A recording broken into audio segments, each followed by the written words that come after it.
Hello friends, पिछले तासिका में हमने फीचर्स ऑफ मैक्रो इकोनॉमिक्स ये जो पॉइंट है ये पॉइंट हमने स्टार्ट किया था। उसमें 4 फीचर्स जो है मतलब इंटरडिपेंडेंस, इस फीचर्स तक हम आए थे। ये फीचर्स हमने देखा था। अब नेक्स्ट वाला फीचर जो है वो मतलब लंपिंग मेथड। इस लंपिंग मेथड ये जो है ये फीचर्स हम देखते हैं। So lumping method is the study of the whole economy rather than its parts.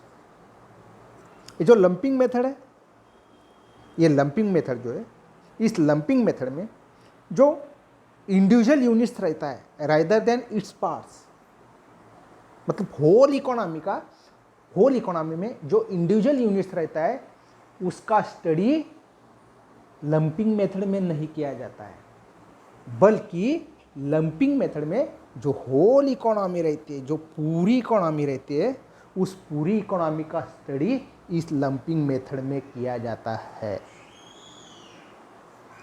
Next, according to professor Boulding. Professor Boulding क्या कहते हैं? प्रोफेसर बोल्डिंग इनके अनुसार forest is an aggregate of trees but it does not reveal the properties of an individual tree.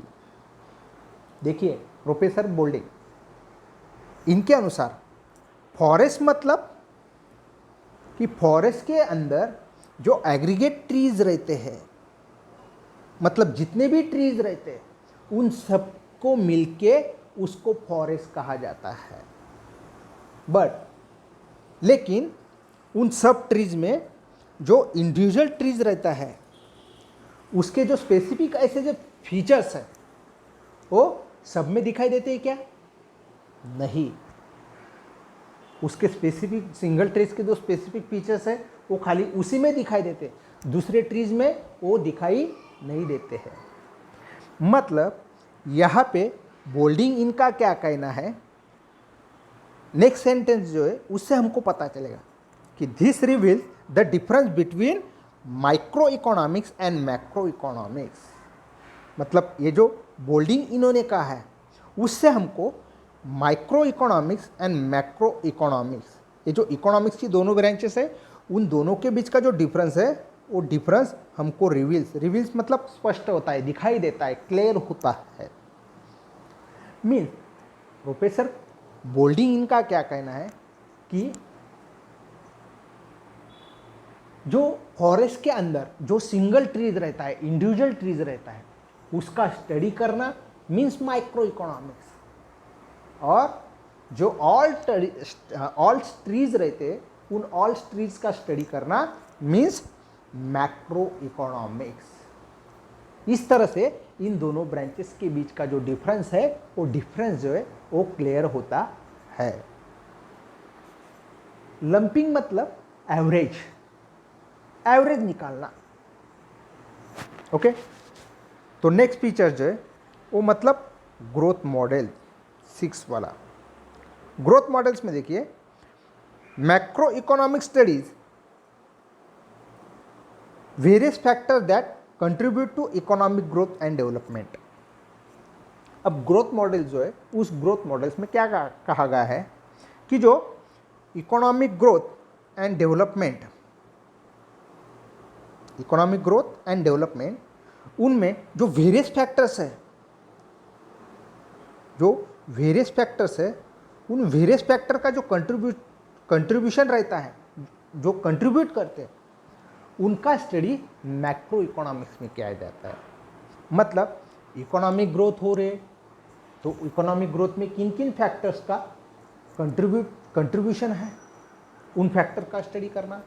Economic development हो रही है तो economic development में किन किन फैक्टर्स जो है उनका कंट्रीब्यूशन है, उन फैक्टर्स का स्टडी मैक्रो इकोनॉमिक्स में किया जाता है। It is useful in developing growth models.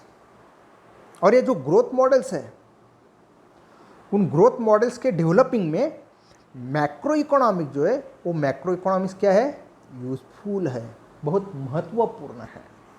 मतलब ग्रोथ मॉडल जो डेवलप किए जाते हैं या डेवलप होते हैं उसमें मैक्रो इकोनॉमिक जो है वो बहुत इंपॉर्टेंट है। मैक्रो इकोनॉमिक्स के बिना ग्रोथ मॉडल जो है वो डेवलप नहीं हो सकते। These growth models are use for studying economic development. और ये जो ग्रोथ मॉडल्स हैं, ये growth models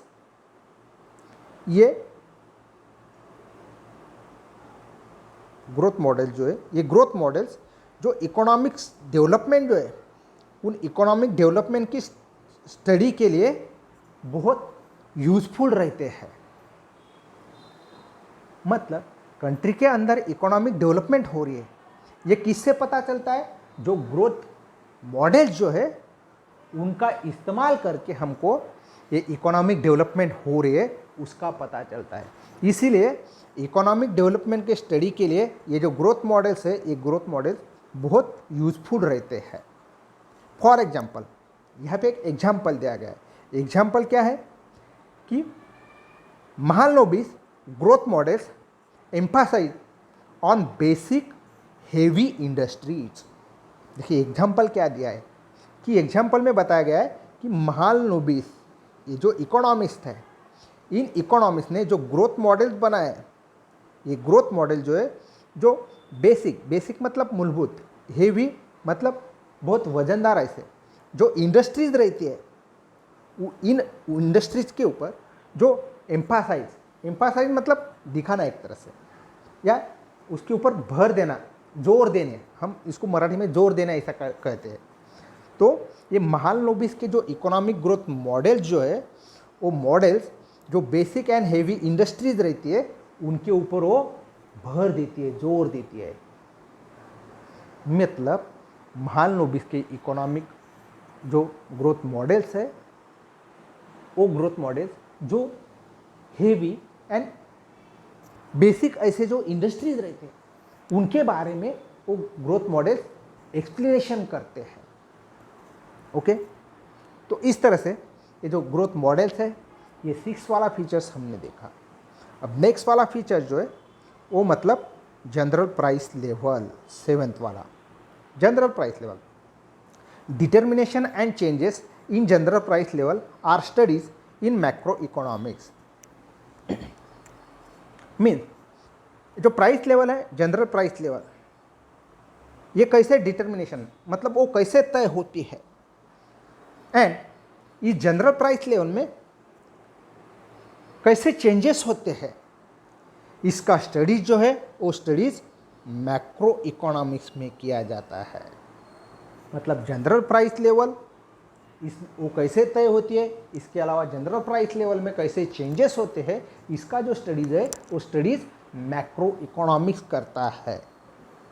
general price level is the average of all prices of goods and services currently being produced in the economy।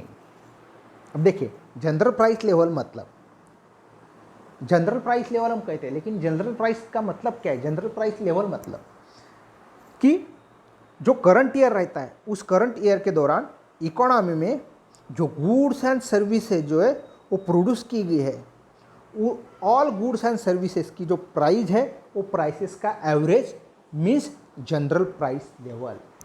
Suppose economic year है, financial year है, उस financial year के दौरान, एक साल के दौरान इंडिया में जितने भी गुड्स एंड सर्विसेज प्रोड्यूस हुए उन सब गुड्स एंड सर्विसेज की जो प्राइस है उन सब की average means general price level. तो ये जो जनरल प्राइस लेवल है वो कैसे तय होती है और उसमें किस तरह से या कैसे चेंजेस होते हैं, इसका स्टडी जो है वो मैक्रो इकोनॉमिक्स में किया जाता है। ओके, तो अभी लास्ट वाला फीचर जो है वो मतलब पॉलिसी ओरिएंटेड साइंस या policy oriented. According to Keynes macro economics is a policy oriented science. Keynes क्या कहते, देखिए केन्स के अनुसार कि मैक्रो इकोनॉमिक जो है, ये मैक्रो इकोनॉमिक्स एक पॉलिसी ओरिएंटेड साइंस है। पॉलिसी ओरिएंटेड साइंस मतलब जो पॉलिसी है वो पॉलिसी कैसे क्रिएट करनी है, कैसे बनानी है। मतलब इकोनॉमी के अंदर जो इकोनॉमिक प्रॉब्लम क्रिएट्स होते हैं, क्रिएट्स होने वाले प्रॉब्लम जो है वो कैसे क्लियर करनी चाहिए, इसके लिए जो पॉलिसी बनाई जाती है, जो पॉलिसी क्रिएट की जाती है, वो करने का काम जो है वो मैक्रो इकोनॉमिक्स करता है। इसीलिए केन्स इन्होंने मैक्रो इकोनॉमिक्स को पॉलिसी ओरिएंटेड साइंस ऐसा कहा है।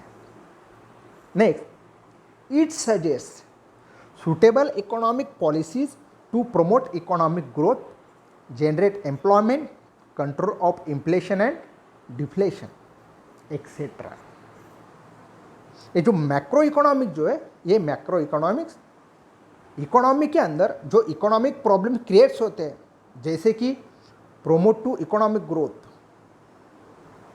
कि इकोनॉमिक ग्रोथ उसको प्रोमोट करना है, वो उसकी जो रेट है, उसका जो रेट है वो कैसे बढ़ाया जा सकता है, इसके लिए सूटेबल ऐसी पॉलिसी जो है इकोनॉमिक पॉलिसी वो सजेस्ट करने का काम जो है वो मैक्रो इकोनॉमिक्स करता है। इसके अलावा जनरेट एम्प्लॉयमेंट, इकोनॉमी के अंदर एम्प्लॉयमेंट जो है वो एम्प्लॉयमेंट किस तरह से जनरेट किया जा सकता है, मतलब किस तरह से वो निर्माण किया जा सकता है, एम्प्लॉयमेंट जो है एम्प्लॉयमेंट किस तरह से बढ़ाया जा सकता है, इसके लिए सूटेबल ऐसी पॉलिसी जो है वो पॉलिसी बनाने का काम जो है वो मैक्रो इकोनॉमिक्स करता है। इसके अलावा control of inflation and deflation, means तेजी मंदी हम उसको कहते हैं, कि जो इकोनॉमी के अंदर इन्फ्लेशन की सिचुएशन क्रिएट्स होती है वो किस तरह से कंट्रोल में लाया जा सकती है, इसके लिए सूटेबल ऐसी पॉलिसी बनाना। इसके अलावा जो डिफ्लेशन की सिचुएशन है इकोनॉमी के अंदर, वो डिफ्लेशन की सिचुएशन भी किस तरह से कंट्रोल में की जा सकती है, इसके लिए सूटेबल ऐसी पॉलिसीज जो है वो सजेस्ट करने का काम जो है वो मैक्रो इकोनॉमिक्स करता है। इसीलिए मैक्रो इकोनॉमिक्स का लास्ट वाला फीचर जो है वो मतलब पॉलिसी ओरिएंटेड साइंस। इस तरह से हमने मैक्रो इकोनॉमिक्स के जो फीचर्स है वो फीचर्स हमने यहाँ पे जाने हैं। अब नेक्स्ट वाला पॉइंट जो है इम्पोर्टेंस ऑफ मैक्रो इकोनॉमिक्स, वो हम नेक्स्ट लेक्चर को देखने वाले हैं।